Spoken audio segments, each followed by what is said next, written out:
Strategic rivalries on the international stage do not last forever. Eventually, they simply end. There comes a day when perpetual rivals stop obsessively searching for ways to annihilate each other and focus on other areas. This happens for a variety of reasons. The balance of power in the region or the world may have changed. An unexpected technological breakthrough may have occurred. An internal model of governance may have collapsed, or it may have happened as a result of a war. A kinetic one between opponents, or one in which just one of the rivals is involved. Finally, it may have happened as a result of one of the rivals achieving a perceived goal. A goal that does not necessarily involve the complete annihilation of the existing enemy. In 1905, Britain and France fought fiercely for dominance in Europe. In contrast, just 3 decades later, they jointly fought off Russian imperialism in the Crimean Wars, giving rise to a geopolitical partnership that survived the bloody 20th century and continues to this day. Similarly, the US and Japan fought one of the most powerful naval campaigns in history during World War II, only to become one of the closest allies in a short while. Meanwhile, the perception of the current major global rivalry between the dominant world power, the United States of America, with an emerging contender, the People's Republic of China, leads one to think of an almost endless conflict, a permanent state of Cold War, in which the world will be divided into hostile camps in chronic competition. Like the empires of Oceania, Eurasia and East Asia looking at each other with hatred in George Orwell's book 1984. But the empirical evidence contradicts this view. In How Rivalries End, authors Karen Russler, William Thompson and Sumit Ganguly demonstrate that since 1816, of the great powers' rivalries, only 3 have lasted longer than a century. On average, they ended after 60 years. Applying this statistic to the Sino-American confrontation, we must first determine the moment we take as the beginning of the rivalry. If we assume 1921, that is, the founding of the Chinese Communist Party, or 1949, the founding of the People's Republic of China, we are long past the average duration of the rivalry, which statistically would mean that it is at the end of its existence.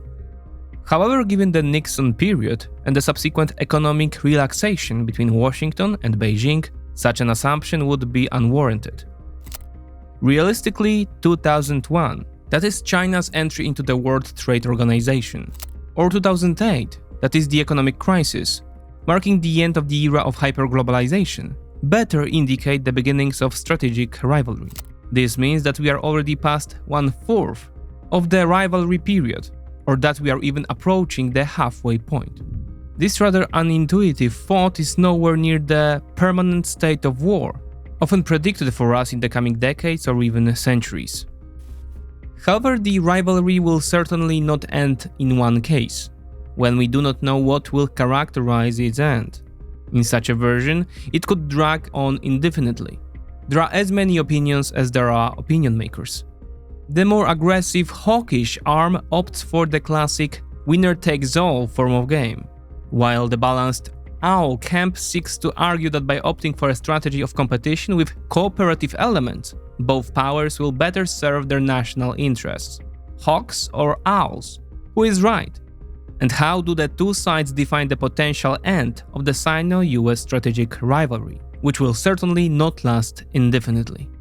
Welcome to the 20s Report.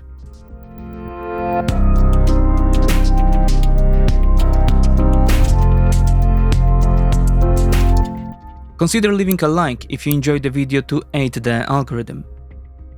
The climate between the world's 2 largest economies has been deteriorating for a long time.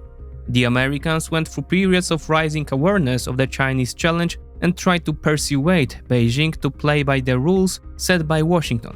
When it became clear that the Chinese were gaining advantages through their own diligence, but also through unfair practices such as dumping or intellectual theft, among others, the Americans sought dialogue and bilateral agreements. When that also failed, they went on active defense, with sanctions and tariffs. But today, as the neo-emperor Xi Jinping administration has made no secrets of its global ambitions, and has broken with the doctrine of hiding one's capabilities.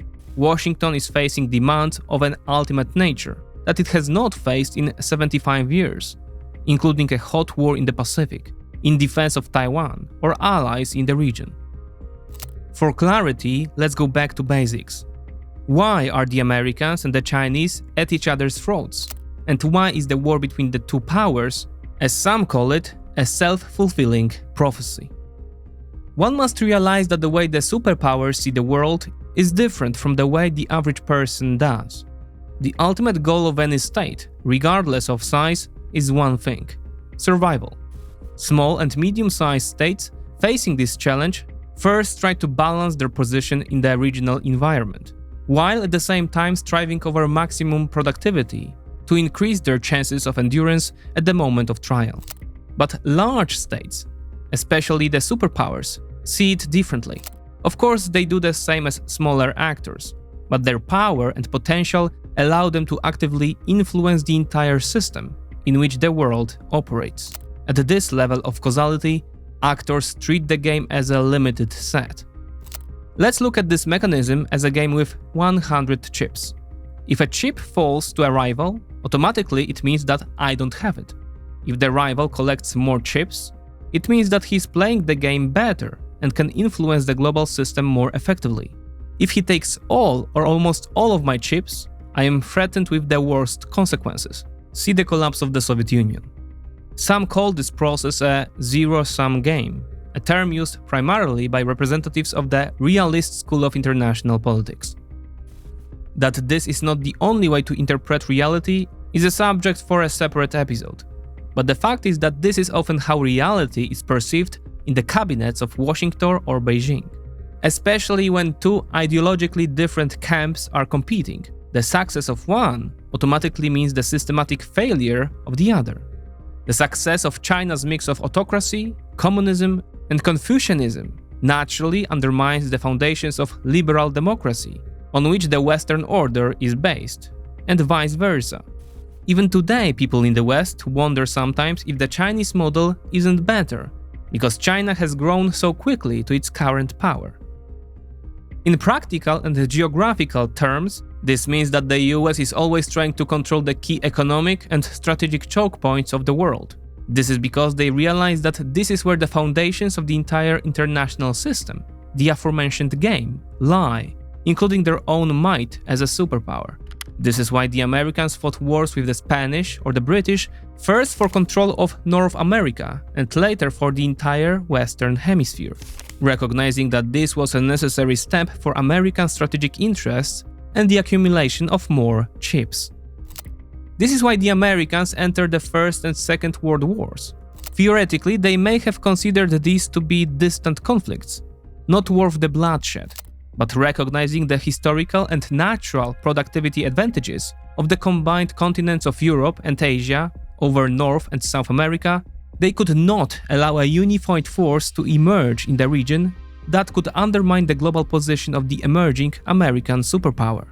A force that, in the worst case, could have the potential to take all the chips away from the Americans. Therefore, they concluded that it would be easier to nip German or Japanese imperialism in the bud than to allow it to grow to uncontrollable proportions. A similar motivation drove Cold War 1.0. If the Soviets had seized control of Western Europe's economic and human potential during the Cold War, the Americans would not only suddenly have fewer chips, they would be in danger of losing them all, along with the communist wave making its way across the Atlantic.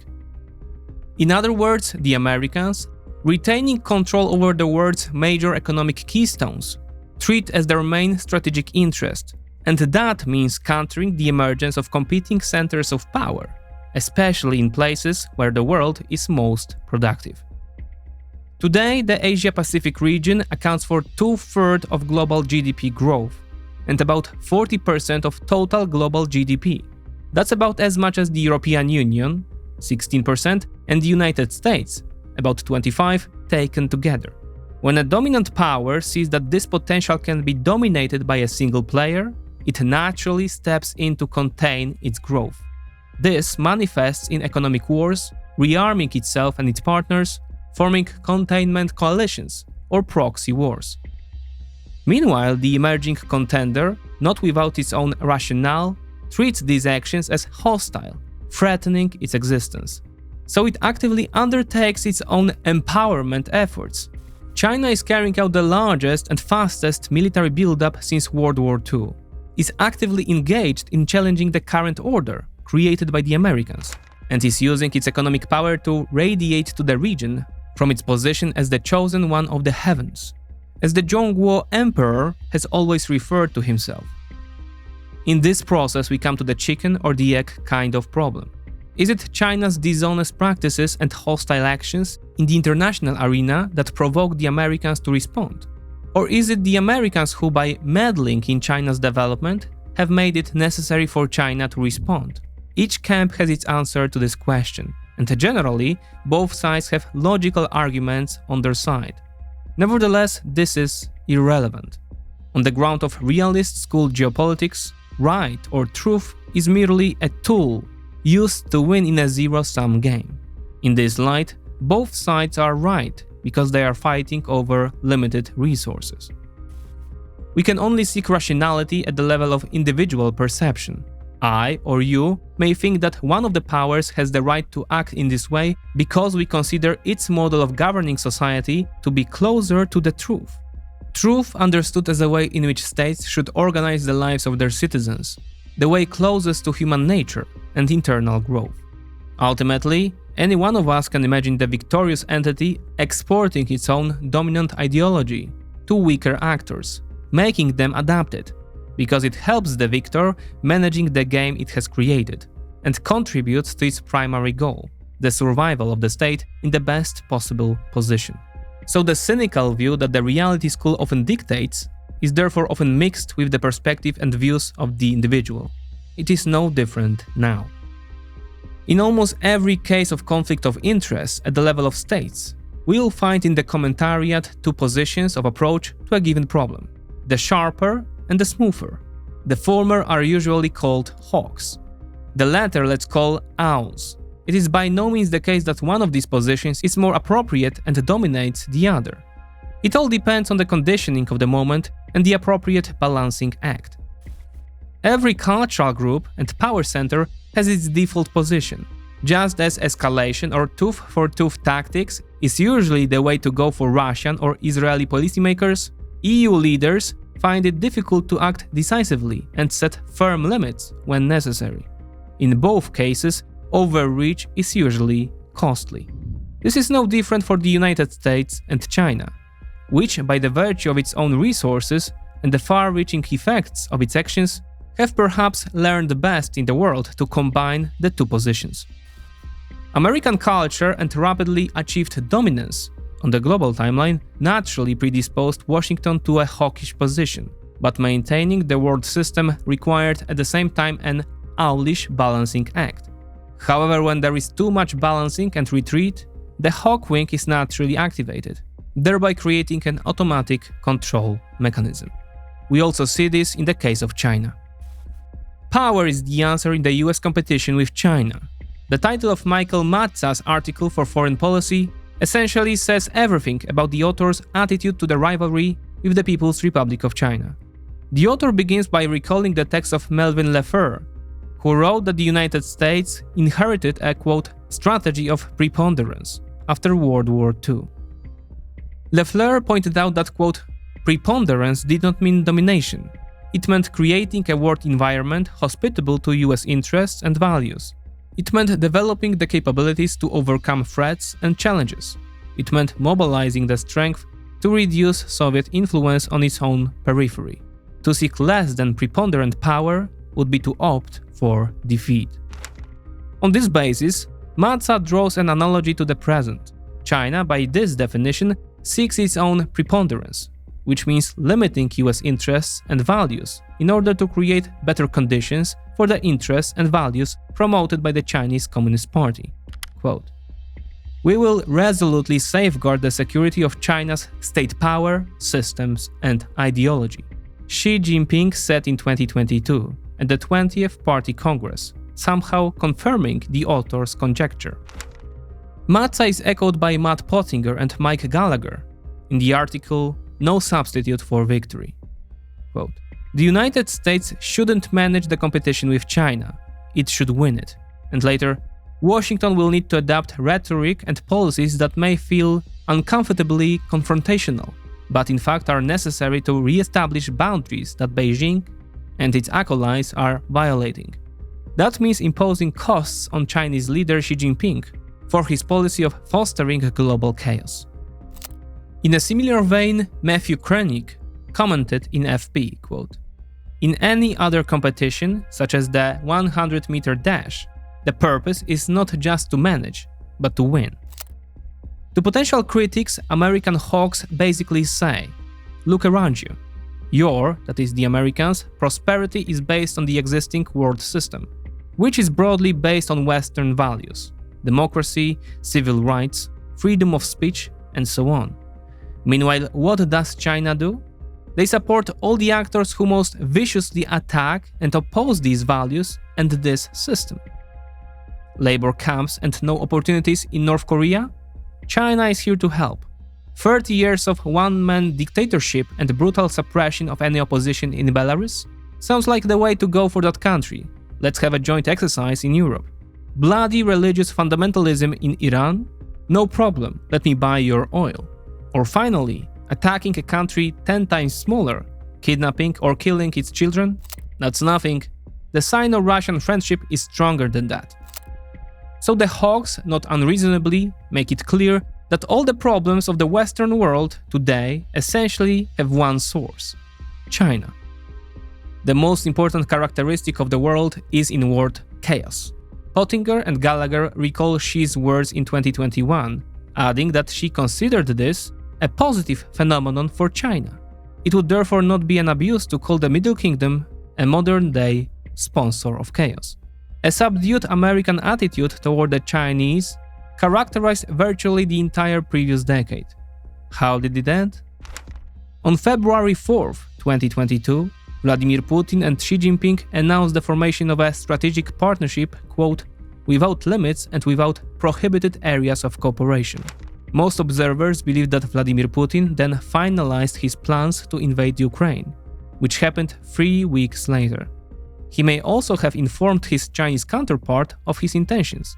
In other words, Matza, Kroenig, Pottinger and Gallagher agree that China should not be controlled or managed. It should be classically defeated. But what does victory actually mean?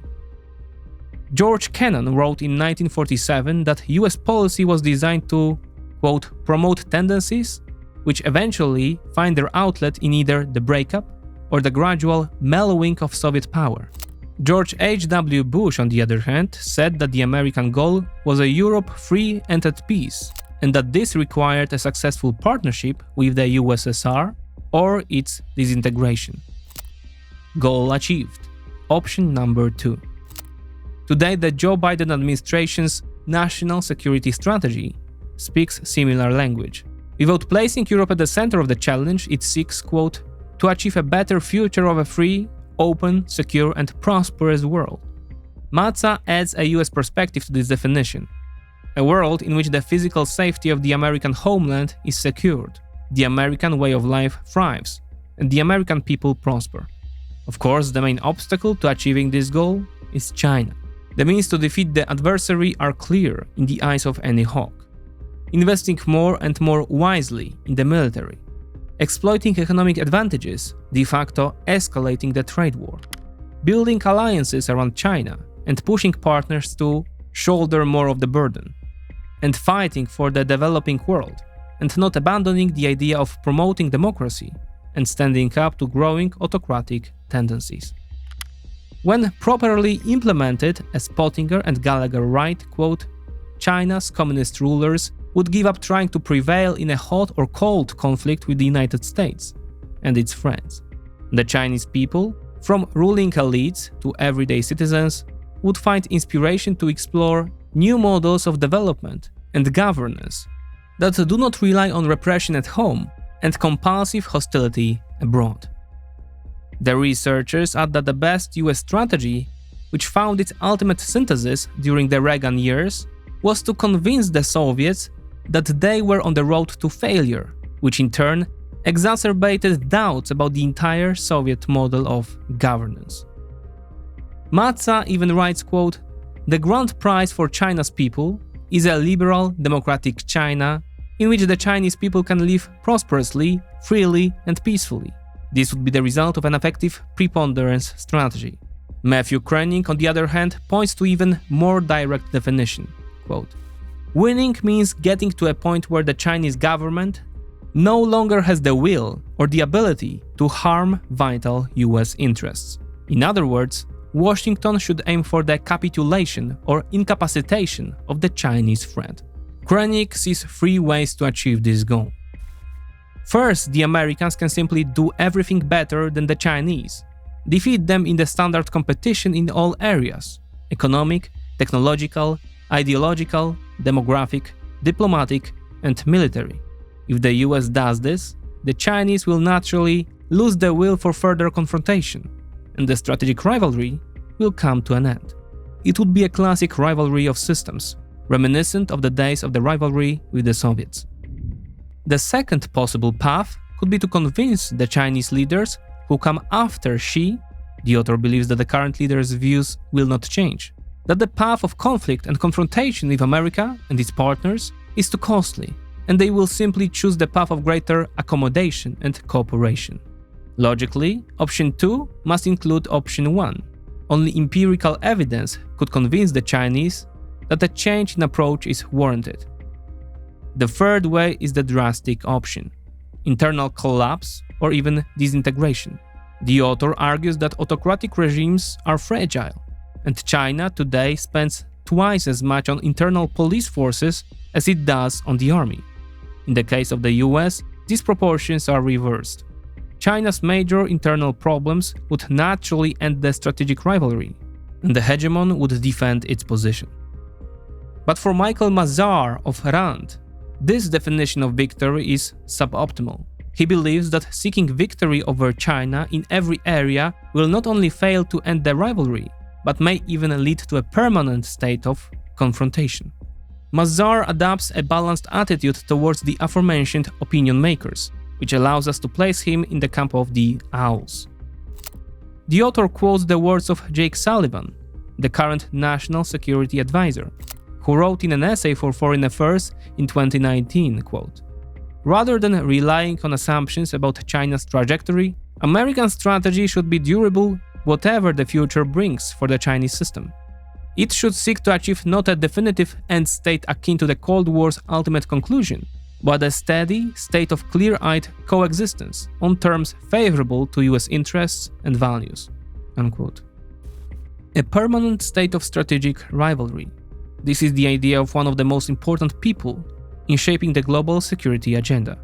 However, Mazar believes that the state of open rivalry without a clear goal has many disadvantages. First, it makes it difficult to set priorities. Since America has no defined goal, everything becomes equally important, while resources are not unlimited. Moreover, everywhere on the horizon war mindset reinforces fatalistic tendencies and makes the rival feel encircled. Hyper-nationalistic waves are on the rise, helping the regime to rally people around the flag. Mazar also criticizes ultimate goals such as those proposed by Pottinger and Gallagher, Mazza and Koenig, who indirectly seek the overthrow of the Chinese regime and the establishment of their own dominant system. So, if the answer is not Sullivan's endless rivalry, nor Pottinger's desire to overthrow the Chinese Communist Party, and certainly not an admission of defeat and loss of primacy, what is it? The author seeks the answer in a study called The Fates of Nations, which he co-authored. The RAND analysts examined the ways in which turbulent rivalries have evolved over time into friendly relations between powers. The study found that there are 7 such paths. Firstly, conquest and occupation, as in World War II. Second, loss of a major war without occupation, such as Germany during World War I. Third, political transformation, revolution, or instability, the case of the collapse of the USSR. Fourth, fragmentation of political subjectivity, Ottoman or Austro-Hungarian empires after World War I. Fifth, acceptance of one's decline. The Netherlands, once a world power. 6th, the abandonment of one or two rival parties to focus on another challenge. Britain and France allied against the rise of Germany. 7th, the extinction of rivalries by both sides to better serve national interests. Again, Britain in the late 19th and early 20th centuries gradually reconciling with the rising United States without starting a major war. Mazar, thinking about China, immediately rejects the options of war or occupation, which would be the most disastrous scenario. He therefore rejects paths 1, 2, 3 and 4. From the remaining 3, he tries to form a possible solution for both rivals. What are the ingredients of such a formula? Some form of change at the top of power, in one or both capitals, without plunging the country into chaos. The new power changes the optics of the conflict, crossing the Rubicon of viewing it as a zero-sum game. In addition to its own conviction that a protracted rivalry helps no one, other threats may be the motivation, not necessarily geopolitical, but environmental, social or technological. What emerges from such a mix? The two sides will continue to compete in many areas and view each other with suspicion, but will not necessarily militarize and look forward to the coming hot war. Such cool cooperation could be reminiscent of the British and the French after the reset in the wake of the Napoleonic Wars, or the British perspective on Germany during the Cold War. Optionally, it could carry elements of the US-Japan relations of the 1970s and 1980s, when Tokyo and Washington competed fiercely in a number of areas to cooperate in others. Such an approach would require a change in optics in both the US and China. The Americans would have to try not to strangle China's development in every field where it has the capacity to do so. It would also be useful not to suggest that the goal is regime change. The Chinese would also have homework to do. It would be a nice gesture to stop supporting regimes that openly disrupt the world order and call for the fall of the US. The world order within which, recall, China has come to its present-day power. Chinese author Feng Jiang called China's potential new dispensation, quote, ethical rationalism, which would draw more strongly from the Confucian tradition. Jiang's imagined China would take on a leadership role, but with treating other, smaller players in the system with respect. Today's China, in the eyes of Jiang, is selfish, while an unreflective approach to realistic foreign policy implementation weakens China's moral image in the eyes of the world and the Chinese people. It is not actually clear what values modern China wants to promote. Surely those implemented in Pyongyang, Minsk, Moscow or Tehran? But is such idealistic change even possible? Mazar remains optimistic, quote, as stark as such a transformation may seem, it would not be unusual in historical terms. Revolutionary and expansionist France became a status quo power in the 19th century. The imperialist Japan of the 1930s became the peaceful trading Japan of the 1970s. Modern China has already made the leap from radical revolutionary adventurism to globalization-fueled, get-rich-quick industrialization. Compared to that, the makeover suggested here is not especially radical. The author therefore believes that the rivalry will end when both powers come to the conclusion that it simply does not serve them, and that the interests of both capitals are better taken care of by lowering the level of escalation, or at least believes that such an end would be the most welcomed one. So the war of systems and a classic victory-seeking, risking a further rise in tensions, or the more idealistic option of pursuing national interests by reducing the areas of rivalry and attempting to transcend the Rubicon of the zero-sum game. Whatever path the two powers take, their rivalry is bound to end at some point. What appears to us today as a frozen status quo will be a thing of the past, most likely replaced by another pressing problem to be solved. Statistics show that this will happen while most of us are still alive. The question is whether on the first day of the new world, the hegemon and its system will remain unchanged, or whether it will cede the palm of primacy to a state that believes its return to the top is merely a return to the natural course of things in this world.